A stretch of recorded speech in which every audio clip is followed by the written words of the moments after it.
Alors, l'exercice numéro 6.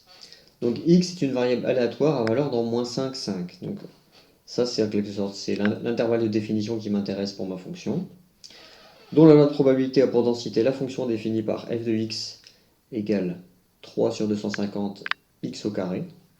Donc, je vais représenter cette fonction. Évidemment, c'est une fonction, c'est une parabole. On connaît bien ce genre de fonction, c'est facile à représenter.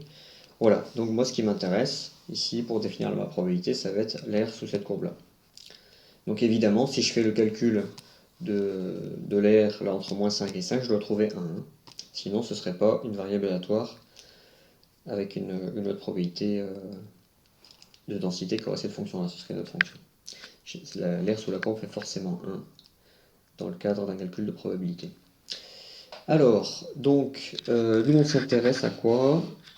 Déterminer l'arrondi au centième du nombre réel petit a, compris entre moins 5 et 5, tel que P de x compris entre moins a et a est égal à 0,5. Alors ça veut dire quoi ça? X compris entre moins a et a. Ça veut dire que on veut que x soit compris entre un intervalle dont la borne positive soit la même que... Enfin, si j'ai un petit a, je vais le représenter ici par exemple, et bien de l'autre côté je vais avoir moins petit a, et ce qui m'intéresse, c'est l'air qui est ici, ça représente la probabilité qui est exprimée ici. Et donc moi je veux calculer quelle est la valeur de petit a pour que cet R-ci soit égal à 0,5. Alors, on transforme cette expression-là avec une expression d'air, donc grâce à l'intégrale. C'est l'intégrale entre moins a et a de la fonction f de x. F de x c'est 3 sur 250 x carré. Donc je calcule la primitive de cette fonction. J'ai du x2, donc je vais avoir du x3. La primitive de x2 c'est x3 sur 3.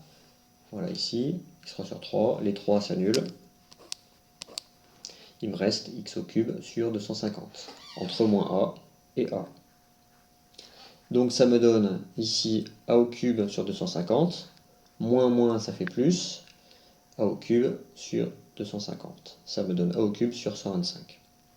Donc ça c'est l'expression ici de cette chose-là, de cette probabilité-là. Maintenant je veux calculer le petit a pour que cette probabilité soit égale à 0,5. Donc cette probabilité égale à 0,5, ça équivaut à ce que a au cube sur 125, que je viens de calculer au-dessus, est égal à 1,5. 0,5 c'est 1,5, c'est la même chose. Et donc autrement dit, je cherche à ce que a au cube soit égal à 125 sur 1,5. Et donc là, pour passer à petit a, je vais appliquer la racine cubique. Donc petit a, c'est la racine cubique de 125 sur 2. Alors dans la calculatrice, vous n'avez pas forcément toujours les racines cubiques, etc. Ça dépend de ce que vous avez. Racine cubique, c'est aussi... Racine cubique de x, c'est aussi x à la puissance 1 tiers. Voilà, ça faut savoir. Et donc on trouve petit a égale 3,97. Voilà, donc en fait mon petit a, il est presque à 4 ici.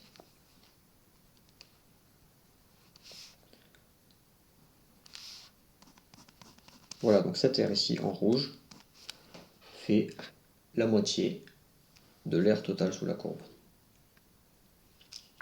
Et voilà pour l'exercice 6.